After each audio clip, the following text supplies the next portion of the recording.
Good morning students. आज electricity class 10 इसका second session है।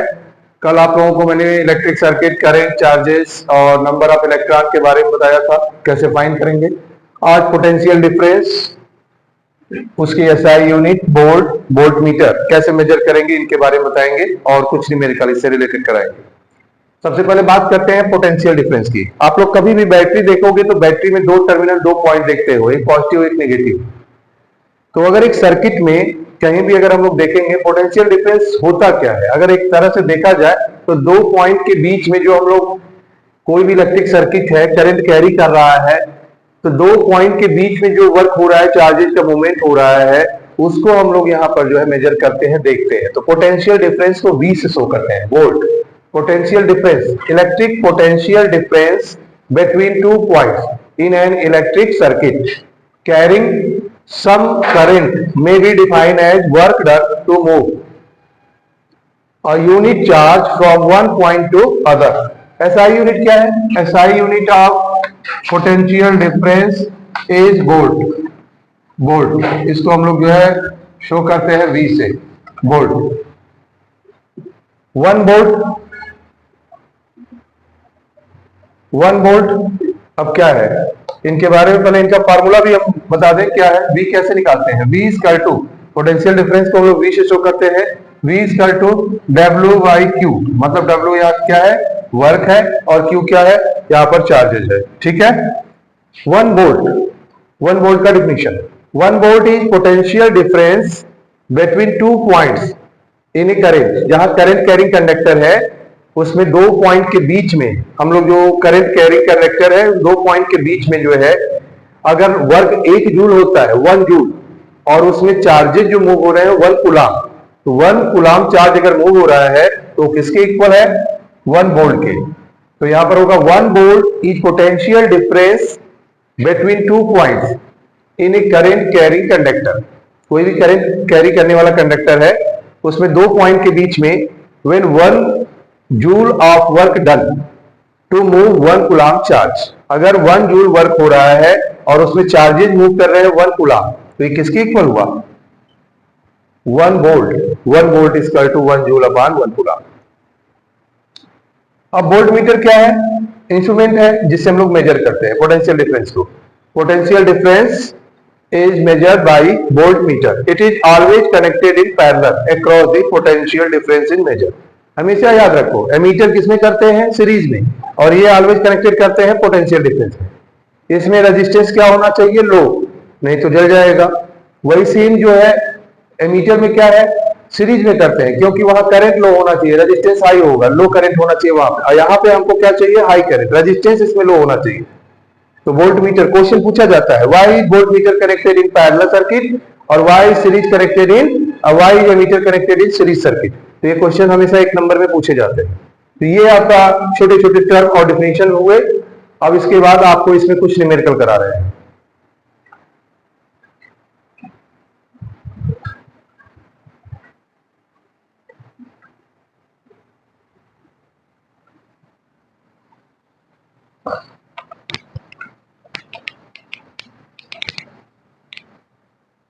कभी भी कोई सर्किट अगर आप लोग नोटिस करोगे, जैसे एक सर्किट है और इसमें रेजिस्टेंस है, तो रेजिस्टेंस के पहले और रेजिस्टेंस के बाद इससे कनेक्ट करते हैं हम लोग वोल्ट मीटर को।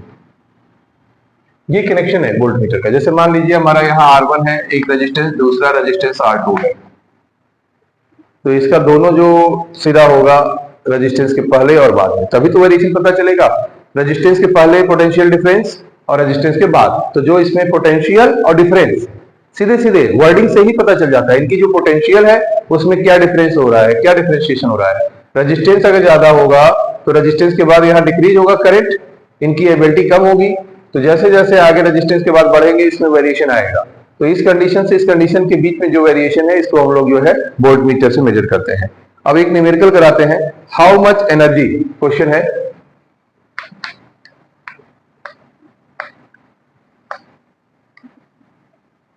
how much energy is given to each coulomb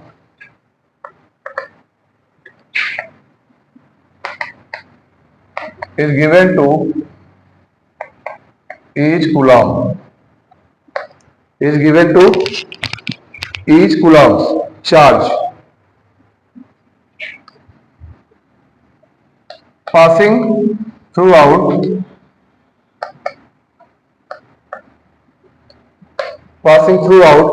6 volt battery 6 volt battery. क्या करेंगे, सबसे पहले इसमें हम लोग फार्मूला लगाएंगे, charge energy given by battery. अब यहां पे क्या होगा, energy given by battery, solution करेंगे, एनर्जी गिवन बाय बैटरी। तो जो बैटरी के द्वारा एनर्जी दिया जा रहा है वो किसके इक्वल होगा, चार्जेस और पोटेंशियल डिफरेंस के, चार्जेस और पोटेंशियल डिफरेंस के, Q into we.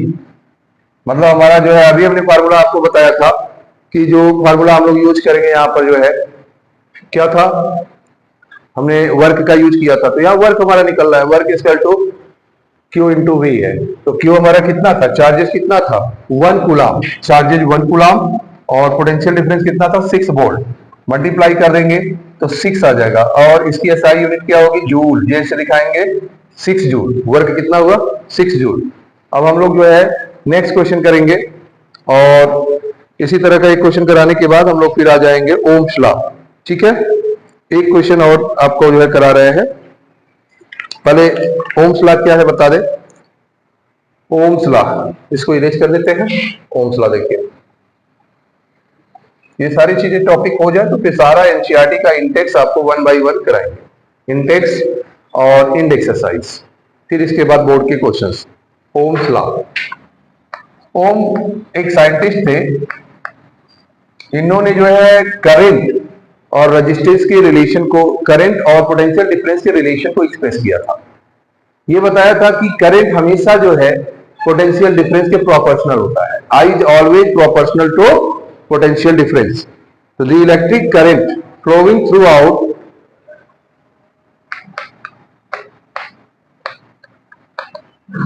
the electric current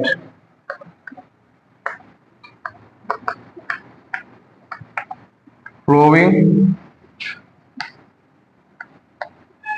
throughout, जब भी कोई भी इलेक्ट्रिक करंट अगर किसी भी सर्किट में फ्लो करता है तो उसमें जब भी आप नोटिस करेंगे जो मेटेलिक वायर है इसमें डायरेक्ट प्रोपोर्शनल होता है उसका करंट पोटेंशियल डिफरेंस के। तो क्या हो जाएगा, through out metallic wire, through out metallic wire. Metallic wire इसलिए लिया गया है कि कंडक्टर चाहिए, विदाउट कंडक्टर कोई भी चार्जेस फ्लो नहीं करता है। आप प्लास्टिक लोगे तो प्लास्टिक में जो है करंट या चार्जेस फ्लो नहीं करेंगे, उसके लिए एक कंडक्टर होना चाहिए। तो कंडक्टर ही मेन मीडियम है ट्रांसफर करने का। तो यहां पर मेटेलिक वायर लिया गया है, is directly proportional, is directly proportional, directly proportional किसके डायरेक्टली प्रोपोर्शनल होता है, to potential difference, to potential difference, to potential difference, potential difference के डायरेक्टली प्रोपोर्शनल होता है। Means V proportional, potential difference क्या है V के प्रोपोर्शनल I होगा, अगर V बढ़ेगा I बढ़ेगा, V घटेगा I घटेगा, मतलब ये चीज हमेशा ध्यान दीजिए। तो ये क्रॉस इनटू प्रोवाइडेड टेम्परेचर, कुछ फैक्टर भी आते हैं, टेम्परेचर को कांस्टेंट रखेंगे तो यहाँ पे क्या लिखेंगे, across ends provided temperature remain constant या सेम, अक्रॉस इन्स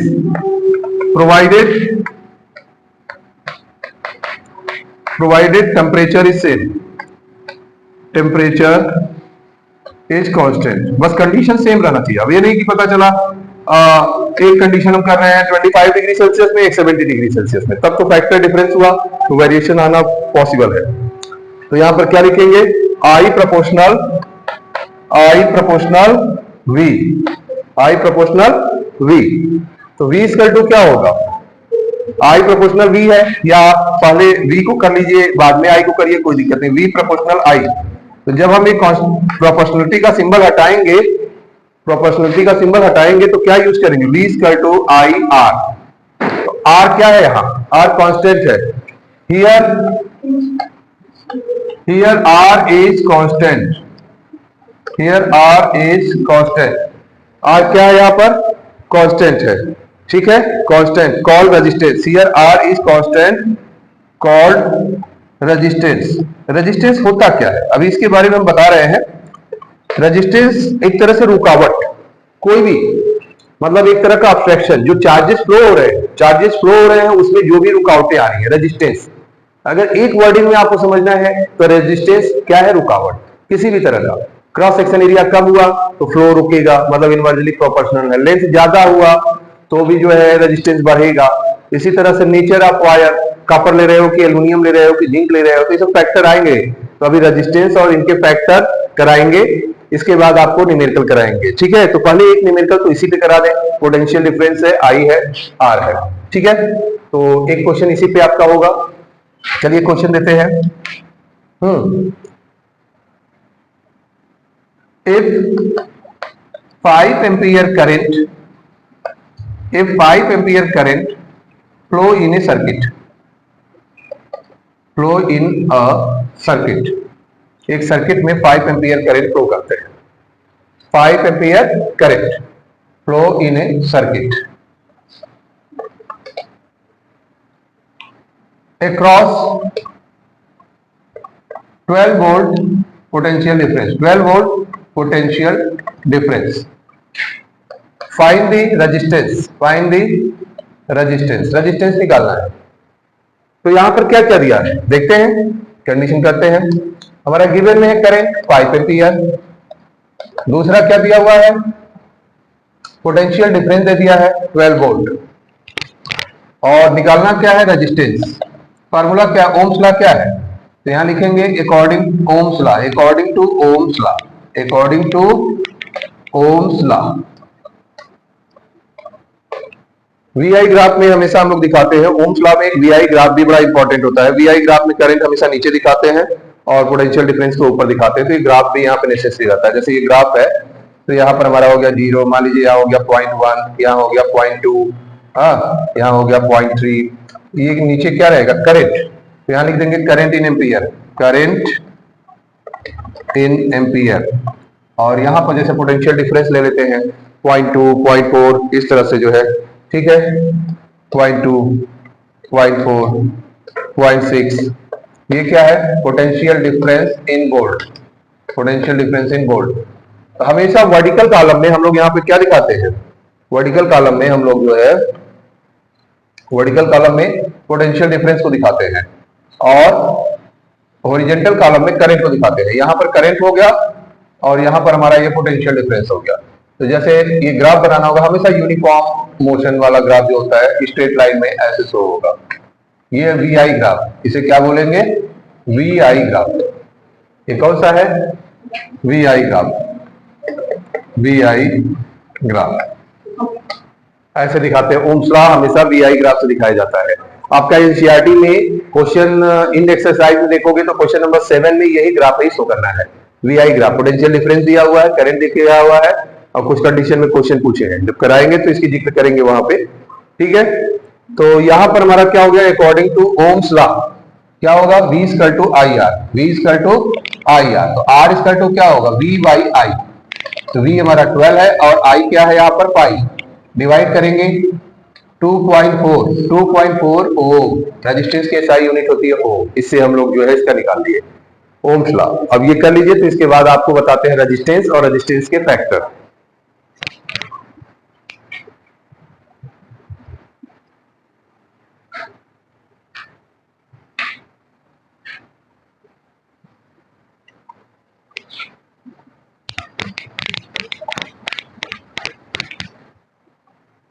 रेजिस्टेंस क्या होता है, रेजिस्टेंस एक स्पेशल प्रॉपर्टी है कंडक्टर की, जो चार्जेस फ्लो हो रहे हैं इनके अपोजिट वर्क करता है।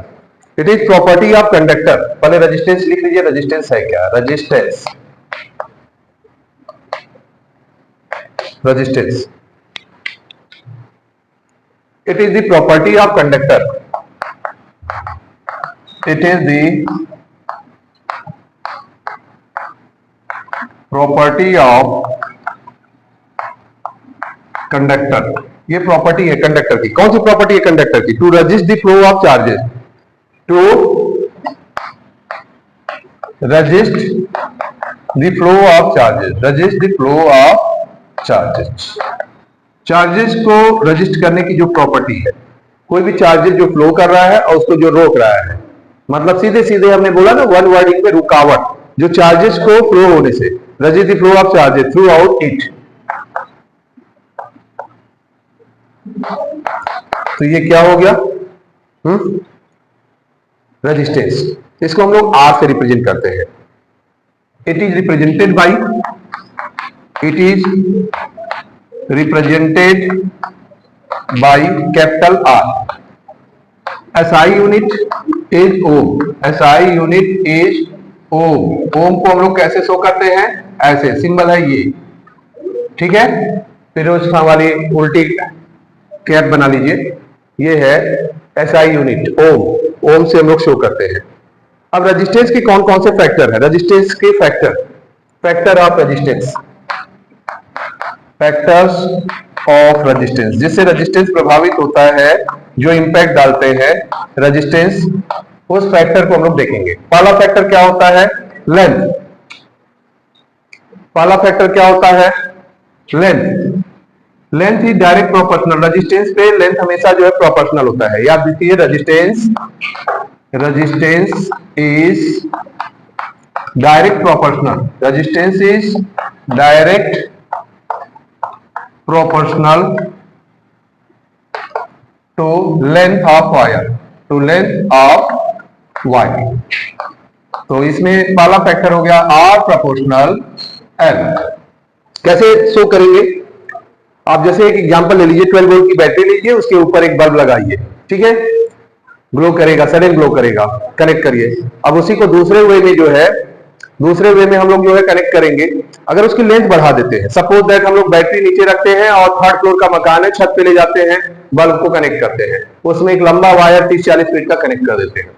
बैटरी वही है, पावर भी आपका वही है, लेकिन चेंज क्या हुआ? लेंथ, इनके बीच का डिस्टेंस बढ़ा। लेंथ ऑफ वायर जब बढ़ेगा तो वो बल्ब थोड़ा सा जो है फ्लैक्चुएट करेगा, या तो फिर उसका जो है पोटेंशियल कम होगा, तो मतलब वो ग्लो कम करेगा। तो दोनों में डिफरेंशिएशन आता है।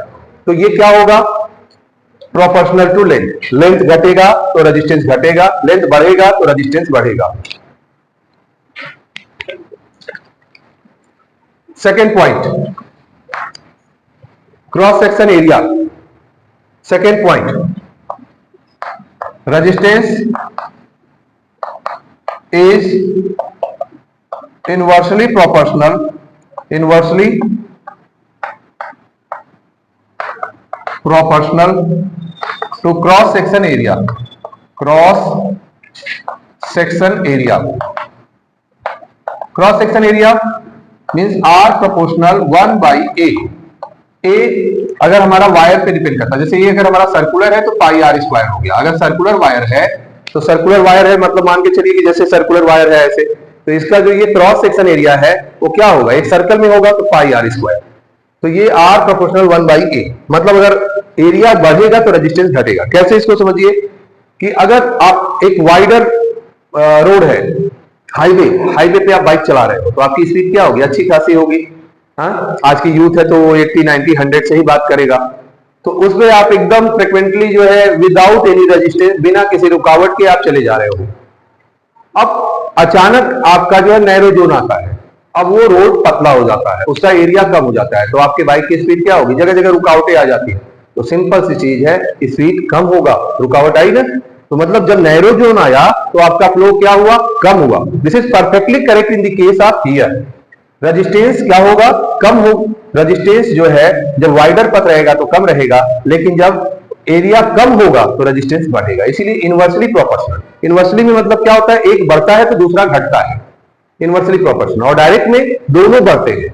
अगर एक बढ़ रहा है तो दूसरा बढ़ा। एक पेन का दाम 5 रुपया, 5 रुपीज है तो 2 पेन का 10 रुपीज। तो ये नंबर ऑफ पेन बढ़ा, 1 से 2 हुआ, और प्राइस भी क्या हुआ? 5 से 10 हुआ। दोनों बढ़े तो ये क्या हुआ? Direct proportional. और इनवर्स में क्या हुआ? 2 आदमी काम करते हैं 2 घंटे में, ठीक है।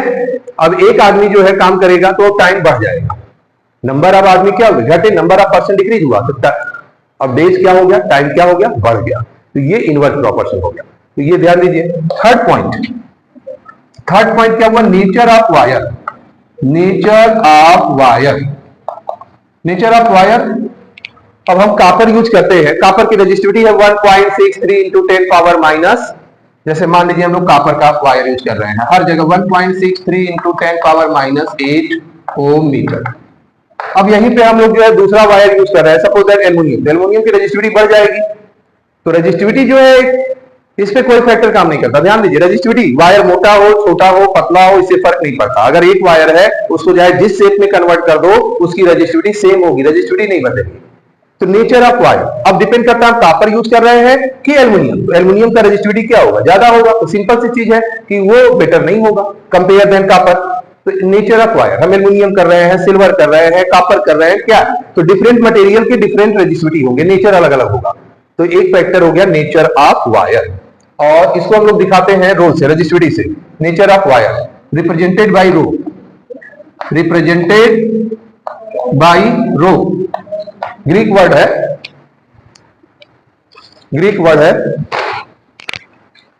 रिप्रेजेंटेड बाय रो, ये ग्रीक लेटर है। रेजिस्टिविटी बोलते हैं इसको, क्या बोलते हैं, रेजिस्टिविटी रो। तो ये रो है हमारा रेजिस्टिविटी। एक टेम्परेचर आता है फैक्टर। अभी सभी फैक्टर को एक साथ कॉमन जब कर देते हैं तो एक फार्मूला बन जाता है, R equal to rho L by A। ये हम लोग यूज करेंगे। अब कल इसी पे हम क्वेश्चन कराएंगे, बहुत इंपॉर्टेंट फार्मूला है, इससे क्वेश्चन कंफर्म आता है। 3 मार्क्स का क्वेश्चन इस फार्मूले पे कंफर्म आएगा। रेजिस्टिविटी देगा, रेजिस्टेंस दे दिया, डायमीटर दे दिया वायर का, तो आपसे लेंथ पूछ देगा, या फिर आपका इसमें कोई पॉइंट दे के मिसिंग कर देगा। तो वो इस तरह के क्वेश्चंस हैं। तो आपके इतने फैक्टर आज हुए हैं। अब कल आपको इसी रेजिस्टिविटी निकालना, रो L A R, इससे रिलेटेड इस न्यूमेरिकल पे, इस फार्मूले पे न्यूमेरिकल कराएंगे, और फिर हम लोग एंट्री करेंगे resistance in series and parallel. एक इंपॉर्टेंट टॉपिक और होगा। ठीक है, तो आज इतना करिए। Good day.